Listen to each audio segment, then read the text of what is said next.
hello and welcome to V12 Productions Live. Thanks for joining us.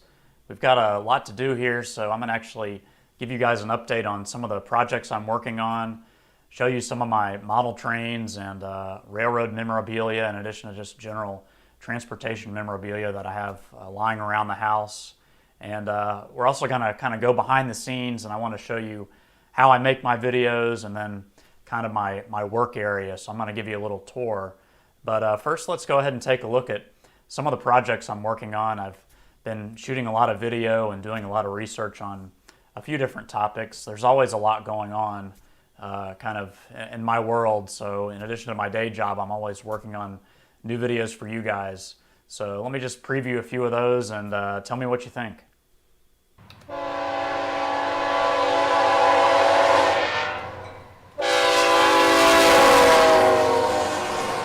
You know, I find railroad technology very interesting. I'm not just talking about locomotives and freight cars, but other equipment that helps get the job done. One video I'm working on features what I would call the caboose killer. I'm talking about the end-of-train device. I've got video of early EOTs and the ones in use today. I've even got recordings of their radio transmissions, which I hope I can decode. Speaking of railroad technology, you may not know that something we use every day was pioneered by the railroads. I'm talking about barcodes. On the railroad, the system was called car track. It ultimately failed, but it did show what that form of technology was capable of. Those stories will be about the history of our freight rail network, but what about passenger operations? Well, I've got another video in the works that features an unusual train that you may have ridden on before. This automated people mover once operated at Atlanta's airport. It's now on display at the Southeastern Railway Museum in Duluth, Georgia. Unlike its heavy rail counterparts, this thing essentially rides on rubber truck tires. So those are a few of the videos I'm working on now, but there are many more I want to produce. Here's a whiteboard I keep with all my ideas. I'm blurring it because not all of them are ready for public consumption, but you can probably tell it's pretty full.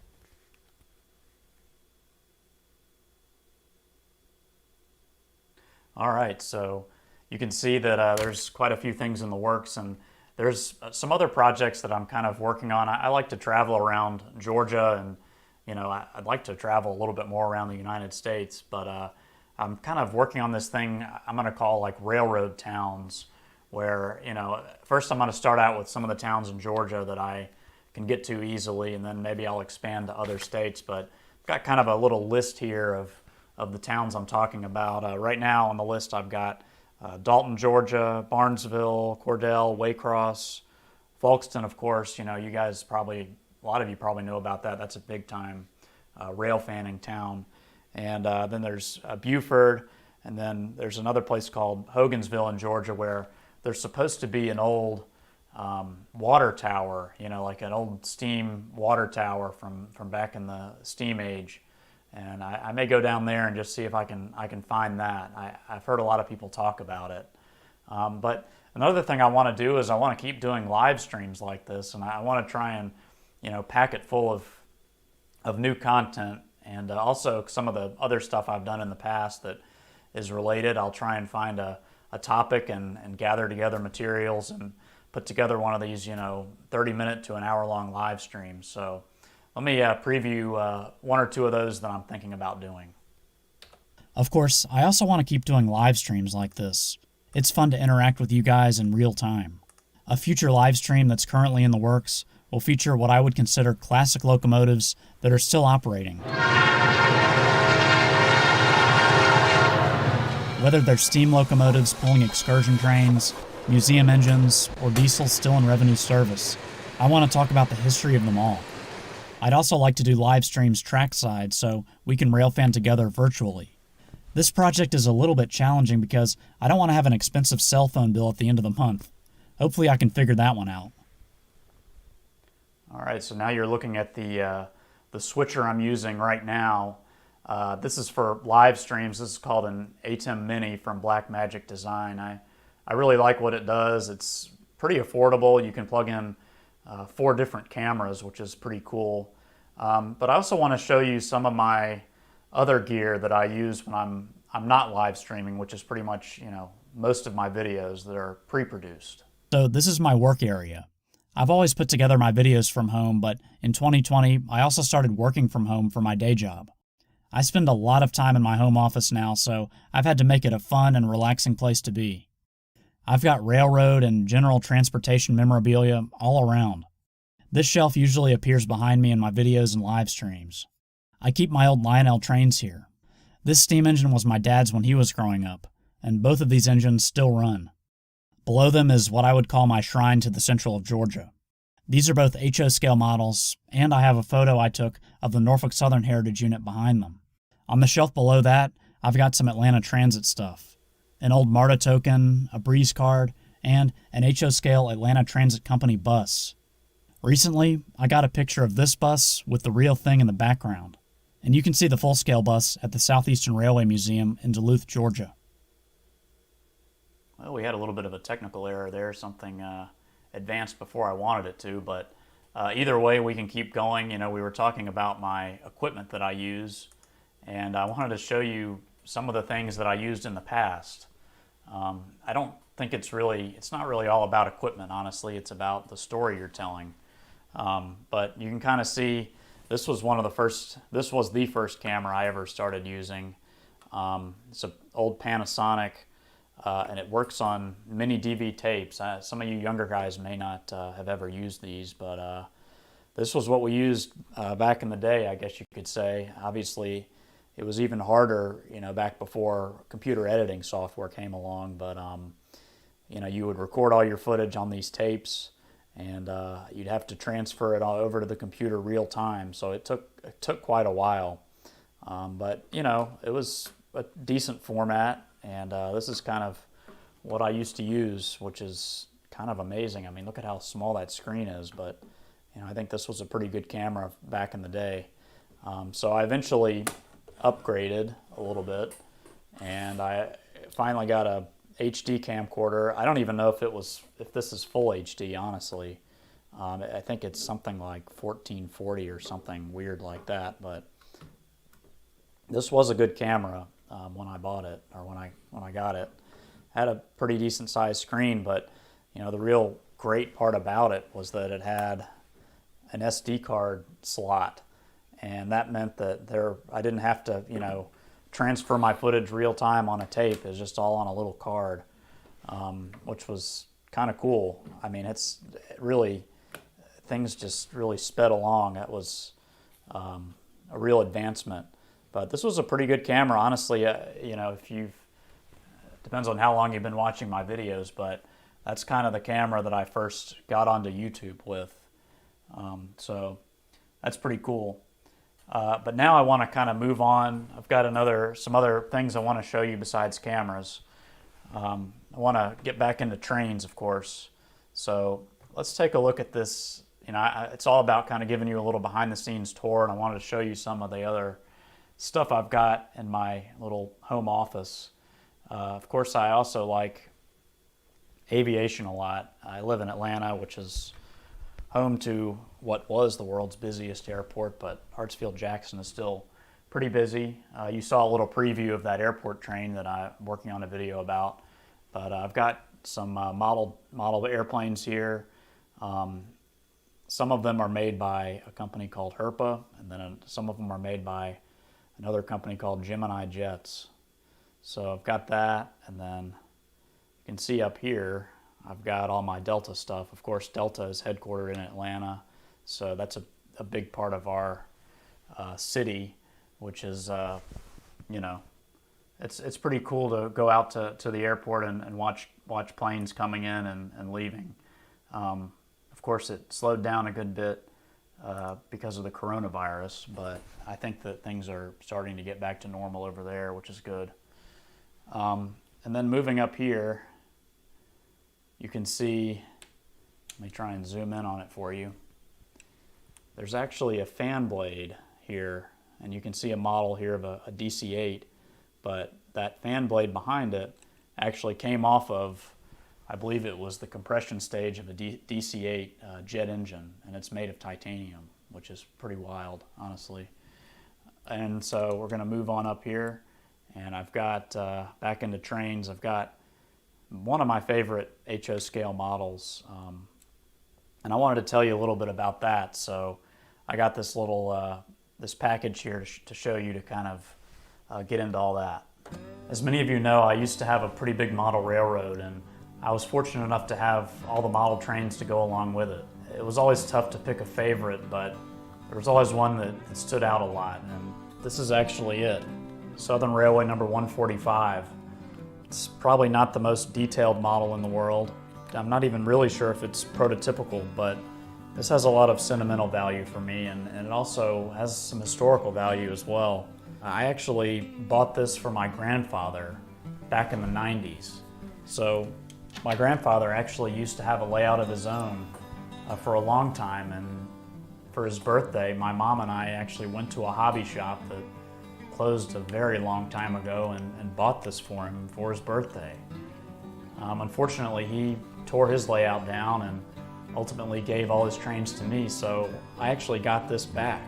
Whenever I look at this model, I think of my grandfather and all the memories I had with him, using it on his layout, and then ultimately him and I building my layout and using it on mine. You know, this probably isn't the most accurate model, but it has a lot of the qualities that really made Southern Railway stand out. I'm talking about the green paint, the gold lettering, and of course that classic logo that says, "The Southern serves the South." You know, I'm a huge history buff, and this really reminds me of where I'm from. I grew up in Atlanta, which used to be a major railroad town, and the Southern Railway was a big part of its history. If you look hard enough, you can actually still find old Southern Railway buildings and signs and statues. Of course, the company is long gone, but Norfolk Southern is still carrying on some of its heritage and still running trains on many of the tracks that old steam engines like this one used to run down. And of course, Amtrak is carrying on its passenger service with the Crescent.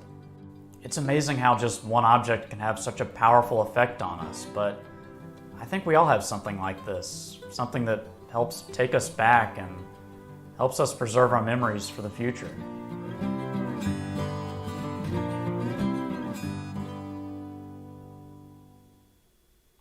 So now you can see two of my other favorite models. Of course, you guys know how much I love the Central of Georgia. So on the left there, we've got the Central of Georgia HO scale Norfolk Southern Heritage Unit. Then on the right, we've got an old F unit there. And of course, in the background, we have the real deal picture I took of the Central of Georgia Heritage Unit. I think you saw that a little bit earlier. But one other thing I wanted to talk to you guys about is, you know, we're kind of going off this theme of, you know, how I produce my videos. And one thing I wanted to mention is just, you know, all the research that goes into it. And, you know, a lot of it can be done, you know, online, but of course there's also, I have a pretty good collection of books, and let me just kind of show you what I'm talking about. You know, the internet is an important resource. I use it for the majority of my research when I'm producing my videos, but there's some information you can only find in books. And I keep all my railroad books on this shelf. Some of them I bought, and some of them were my grandfather's. When I was young, I loved looking at the pictures. Now, I find the text inside just as enjoyable. So I've actually got one of those books here, and this is one of the ones that was on the shelf. It's called Atlanta Underground, History from Below by Jeff Morrison. And I actually got a chance to interview him. He does something called the Unseen Underground Walking Tour, which if you're an Atlanta native, live here, I would highly suggest going on this. But if you can't make it, I've got a little story here that kind of gives you a preview of what you'll see. Atlanta drivers cruise through downtown, but beneath the streets, another world helps tell the story of the South's busiest city. This is where Atlanta began in a lot of senses because Atlanta was built as a railroad junction town, built up around that junction. It quickly grew into a lot more than just a railroad town, but the place where the tracks came together is really the reason why Atlanta exists. Jeff Morrison has been helping people understand Atlanta's past for more than a decade. For over 12 years, I've been leading people on walking tours through this area that I call the Unseen Underground Walking Tour. And I do it because I enjoy making people aware of what's down here. And this is where the history begins, with an unassuming railroad mile marker. The 0 mile post represents the physical endpoint of the Western and Atlantic Railroad and the point of junction with the Georgia Railroad and the Macon and Western, the first 3 railroads that form the junction here in Atlanta. After considering another location nearby, railroad surveyors ultimately put the 0 mile post here in the mid-1800s. That set the foundation for a city that would become known as Atlanta. This definitely was where Atlanta was founded and grew up around. There wasn't really any significant settlement here prior to the railroads, so it was businesses that came because of the railroad junction. They grew up right around this spot. Today, the original 0 mile post that dates back to 1850 is housed about 10 miles away at the Atlanta History Center. There's no doubt the men who placed that marker would no longer recognize the structures that have gone up around it.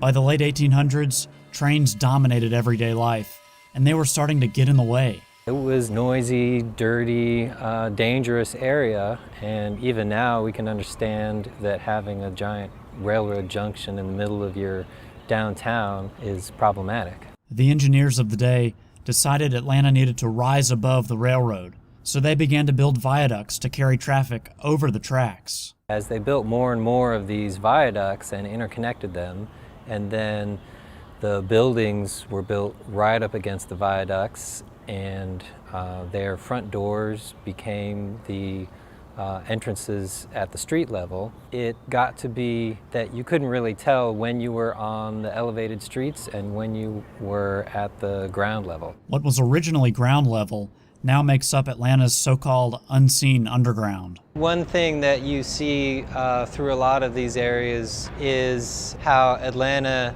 has been building itself up in layers over and over and kind of reinventing itself on top, and there's still little remnants of its past underneath. Remnants like these old bumpers that prevented rail cars from damaging the pillars of the viaduct above. It's interesting to find these little remnants, and when you understand what they are, they start to tell the story of what was happening down here way back then. It's hard to imagine, but over the years, the city has had multiple passenger stations, with 2 of those being built in the 20th century. Terminal Station started operations in 1905, and the smaller Union Station, seen here in this colorful historic postcard, opened in 1930. Both were torn down in the early 1970s. And even though Atlanta no longer has a downtown passenger terminal, freight trains are still navigating this urban underworld. But the history isn't all hidden underground. You can still find some railroad remnants in an area known as the Gulch. The area of these parking lots around the stadiums that's being referred to now as the Gulch was all of the railroad yards that served Union Station and Terminal Station. There's even lines, cracks in the asphalt of the parking lot that replicate the curvature of a lot of the old railroad sidings. Most of the tracks are now gone, and you'll see more cars than trains down here. It is an area that still gets occupied a lot, whether it's parking for the local office buildings or tailgating on game days. But many people want to see the Gulch used for more than just parking. The city is engaged in a development deal to build more elevated streets and fill in a lot of the area with commercial and housing and retail development. So there's still a lot of speculation about this potentially looking quite a bit different in the next few years. Those changes mean history is disappearing. This interlocking tower stood for more than 100 years, but was demolished by Norfolk Southern as construction began in and around this old Southern Railway office building. This bridge came down several months later. Some might say that's just the way Atlanta is. It's always placed more value on development and building for the future. Usually our history is abandoned or set aside or built on top of at the expense of that. But with a little education and public involvement, we might be able to salvage the landmarks that made our cities into what they are today. It is important to understand our history and preserve it so that we have an awareness of it, because that's how we have an understanding of who we are and an appreciation for those who have come before us. If we really want to build for the future and continue to grow in a smart way, we need to understand how we got here and why.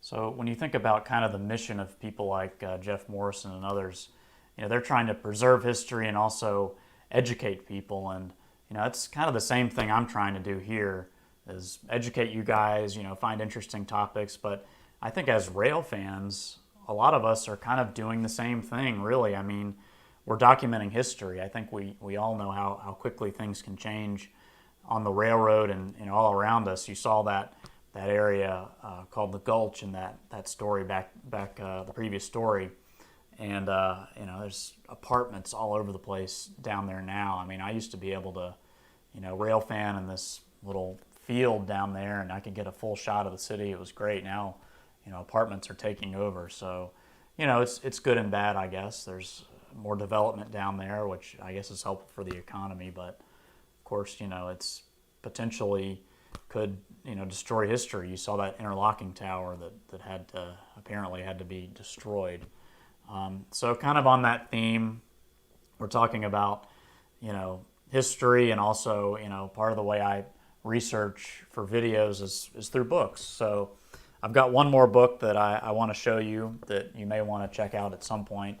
It's called When Atlanta Took the Train, and it's actually by some of the folks at the Southeastern Railway Museum, and I kind of gave you some video from there a few minutes ago. But I ended up reaching out to them because a few years ago, Peachtree Station, which is Atlanta's only passenger station, ended up it was turning 100, so I figured it was time to do a little bit of a detailed video about the history of that place and kind of the other passenger rail stations around Atlanta. So this is what I came up with.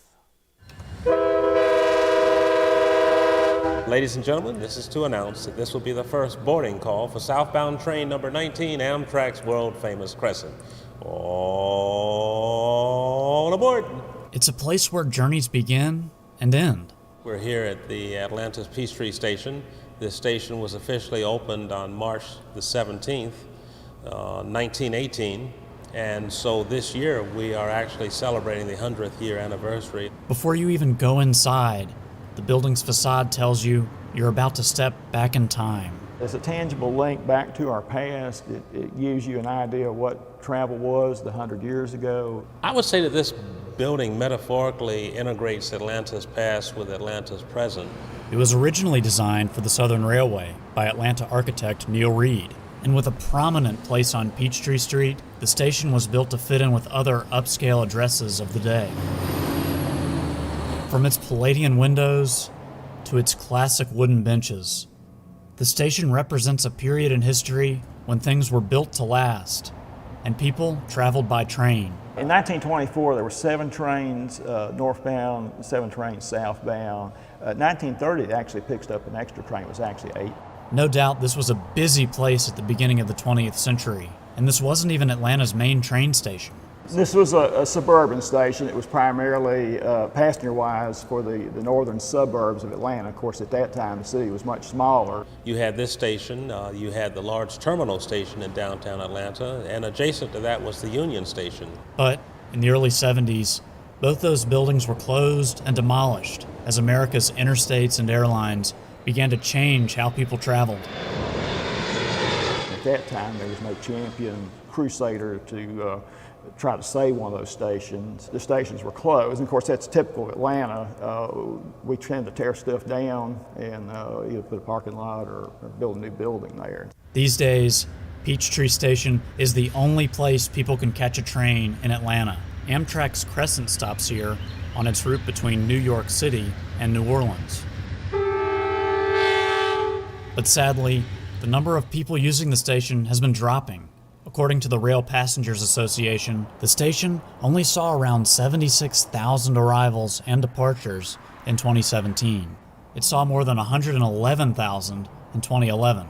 I speak to many people, and they don't realize that Atlanta is not only served by a train, Amtrak's Crescent, but that we indeed have a train station. And all you have to do is look outside to see one of the station's main competitors. It is interesting, the station has wound up being right next door to the interstate. The private automobile did so much to kill the intercity passenger trains, yet today we are right next door.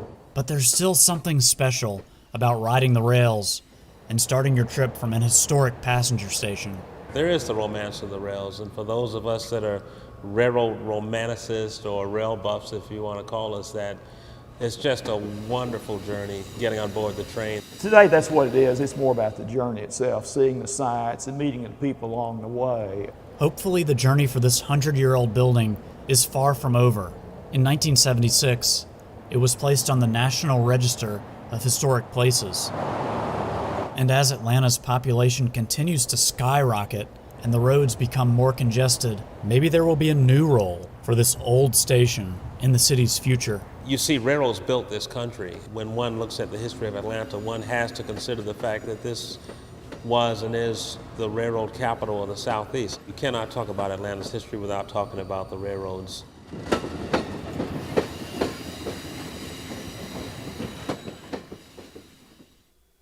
So there you go. That's actually an old steam engine. That's a great print there that I have. And that old steam engine behind me actually pulled the Crescent at one point, and you may recognize it because the steam engine is now in the Smithsonian, so you've got some serious Southern Railway history in our National Museum there. Speaking of Southern Railway history, you know, since I live in the South, that's, you know, one of the railroads I'm really interested in. And one thing I want to try and do, if I can, is look into, you know, another thing we don't really see very often, and I'm talking about high hoods like this. You know, to me, it was always kind of unusual that the Southern Railway had that tradition, right, of buying their locomotives with the high hood there instead of the chop nose with the, you know, the windows on the front for better visibility. So I'm trying to do some research and figure out why exactly did they decide to do it that way. And also, what you guys may not know, or some of you know, another unusual thing about the Southern Railway, of course, this was an old Southern locomotive. You know, the real thing was before it changed, you know, into Norfolk Southern. But you may be able to see a little F up here on the front. That's the front of the locomotive, right? So they actually ran these things long hood forward, which was it's kind of unusual to me. It almost reminds me of the days of steam, you know, where the boiler was out in front of them. So it's kind of wild to me that they did that. But like I said, I'm working on research now, and that'll be in a future video of, you know, kind of course, there's a lot of speculation as to why they did it, but I think I was able to nail it down. You know, it was all about bidirectional operation. And hopefully I'll be able to tell you a little bit more about that soon. So this is actually, if you're wondering, this is a Broadway Limited model. I had this back when I had the model railroad layout. Did many videos with it in there, you know, many years ago, but really solid model. It had DCC and sound. So this is one of those ones that when I boxed up everything, I wanted to keep this one displayed, so I actually went over and unboxed it a few weeks ago, and it's on display now. So pretty cool model. So I was talking to you guys about equipment, right?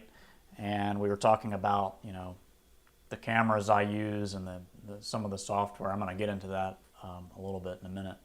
But one thing I'll tell you, and you guys probably already know this, I mean, your phone can do some really amazing things these days, these iPhones, man, or Android, whatever you're using, they shoot great video. And if you want to get into the rail fanning game, or even the step it up a notch and get into the kind of railroad history storytelling game, you can do it with this. I'm telling you. I mean, I've probably told y'all before that I work in the kind of the news industry, the broadcasting industry, and I've put together entire news stories with one of these. I mean, it's totally possible. If you're in a pinch, you can use this. So I would just say, if you're interested, don't be afraid to kind of get out there and try and put together something, because I'm sounding like a broken record here, but we're people we're documenting history here, guys. I mean, we're getting all this footage, and it may not be some of this railroad stuff, and other things for that matter, may not be around into the future. It may all just be one big monotonous industry soon, when there'll be no variety. So pull your phone out and record some videos, and I don't think you'll regret it. So let me go into this. Let me show you the full story here of all the equipment that I use, and don't let this overwhelm you. Like I just said, your phone can work just fine. I've kind of started to elevate my production value by buying some slightly expensive pieces of gear. So, but hopefully there's some good recommendations in here as to what you can use, and I've also got some software recommendations of some actually affordable, and by the way, free editing software that you can use to make your videos and kind of give it that, polish them up and make them look really good. All right, I think it's finally time to take a peek behind the curtain and show you guys what I use to make my videos. So let's jump right into this with my main camera. This is the Sony HXR NX80, and it is by far the best camcorder I have ever used. I'm also really proud of it because it's the biggest purchase I've ever made with my YouTube earnings, but let me tell you about some of the other things that make it great. First of all, you have a lot of recording modes available. Now, I'm not going to get all technical here, but you can shoot video in 720p, 1080p, and 4K. I've started to shoot all my videos in 4K, and I'll tell you what's enabled me to do that in a minute. This camera can also shoot slow motion in 1080. It can shoot 120 frames per second continuously and 240 frames per second in bursts. The camera also has a 12x optical zoom that can be extended to 18x if you use the digital zoom. Obviously, this is really helpful when you can't get close to what you're recording. So what about recording sound? Well, one of the reasons I bought this is because of its professional audio connections. In this case, 2 XLR inputs. I bought this shotgun mic separately. It's a lot more directional than the mic on board most camcorders. It also helps me capture audio from greater distances away. I can also plug in my Sony ECM44B lavalier mic. It's great for doing interviews and videos like this. Okay, onto my sticks. This is an E-Image GH06 head on 2-stage aluminum tripod legs. This is something called a fluid head. That means I can apply drag or resistance when I'm panning or tilting, which make my shots smoother. Believe it or not, this piece of hardware actually has a connection to railroading. One of the men who pioneered technology like this was named Chadwell O'Connor. He was a big-time steam locomotive enthusiast, but he could never quite get the smooth shots he wanted while he was out filming trains. So he developed his own fluid head for his tripod. And get this, he would eventually encounter another train enthusiast named Walt Disney and start making fluid tripod heads for him. Now, the company O'Connor created is still around and still supplying the film industry today. All right, so what about my aerial shots? Well, for those, I use this DJI Phantom 4. I bought this in 2016 and it's still going strong. Amazingly, the only thing I've really had to buy for it is new propellers after a hard landing. This drone shoots 4K and the footage still looks great. I should also mention that I have an FAA Part 107 certification to fly drones commercially, but we can get into the rules and regulations some other time. Let's keep this video about cool technology and having fun. Drones are real game changers in my opinion. So many of the subjects I want to record are just inaccessible, and this makes many of the stories I want to tell possible. Speaking of getting unique angles, this is my GoPro Hero 7 Black, and I use it to put in places where my camcorder just can't go. Usually I end up getting a cool angle, but sometimes things don't go according to plan.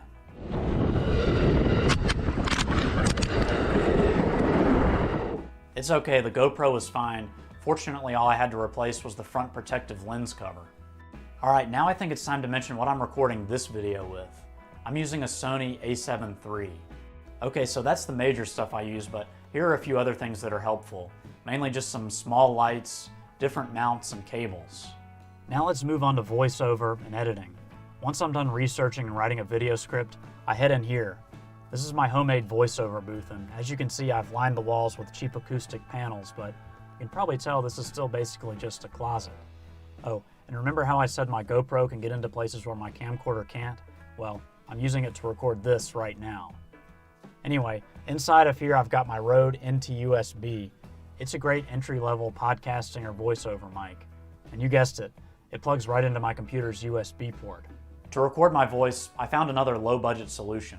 I'm talking about Audacity. It's free to download and has everything you could need to do basic voiceover work.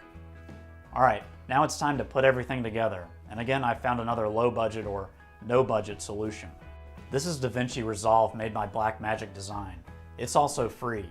Over the years, I've used pretty much every professional editing software out there, and I would say DaVinci Resolve is on par, if not better than all of them. I mentioned earlier that I've started shooting in 4K. One of the things I like about DaVinci Resolve is its optimized media feature. This makes smaller proxy files that are easier to edit with. It's not a unique feature to this software, but I find it's a lot easier to use on here. So that's an overview of what I use to produce my videos. Now, I've acquired this equipment over a long period of time. I work in the television business, and I like using professional gear. Perhaps my bank account doesn't always like that, but that's another story. I've used cinema cameras, TV news cameras, Steadicams, and gimbals, but take a look at how far I've come. An old mini DV camera on a cheap tripod. Listen, the last thing I want to do is brag about all my stuff on here. In the end, these are just tools. Honestly, you could get started telling stories about the things that interest you with a cell phone camera and basic editing software like iMovie. Now, I do make money off my YouTube videos, but I reinvest it right back into the channel. My goal is to keep making this product better and to keep having fun doing it. In the end, I like informing people and telling stories. And who knows, maybe what I do will inspire you to go tell some stories of your own.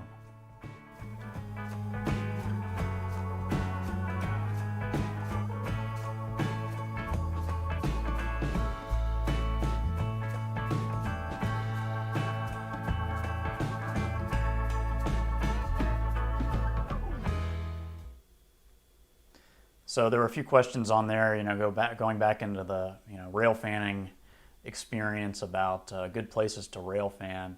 I think Middle Georgia Rail Fan mentioned that Austell is great. It is. It's very busy. You got that place where the two lines kind of go in separate directions there. I think that's a good spot. I also think that Inman Yard is a good place to rail fan. There's a bridge. I think it's on Marietta Road or Marietta Boulevard, one of those. Anyways, there's actually a bridge that goes over the whole part of the yard. That's the south end of the yard. And man, you can just see train after train going in and out of there or passing by.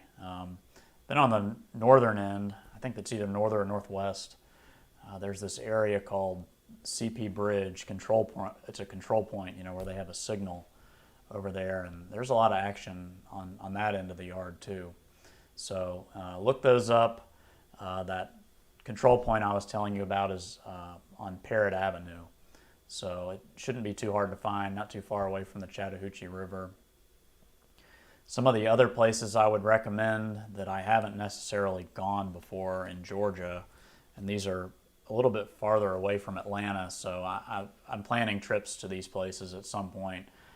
These are kind of what I mentioned before, these railroad towns that I want to do profiles on.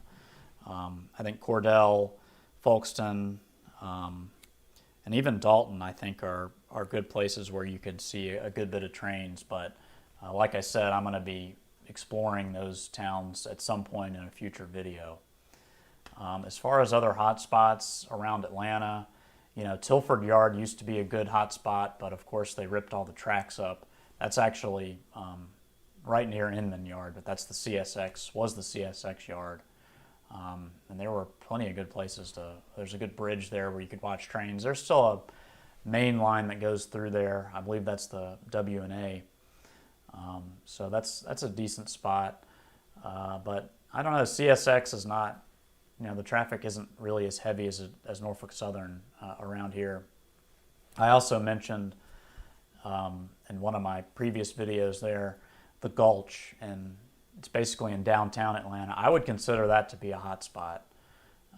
There's a good bit of Norfolk Southern and CSX trains that go through there, so I would recommend that. There's a good place that I like to go. It's by Fire Station Number 1. I think it's a pretty safe spot too, where you could set up and watch trains if you wanted to do that. And in the future, that kind of gives me a good idea. I'm going to actually put together kind of a Railfan Hotspots video featuring places around Atlanta and maybe even the state of Georgia, and hopefully I'll eventually expand that to other states, because I know you guys want some more variety as far as locations, not just sticking to Georgia.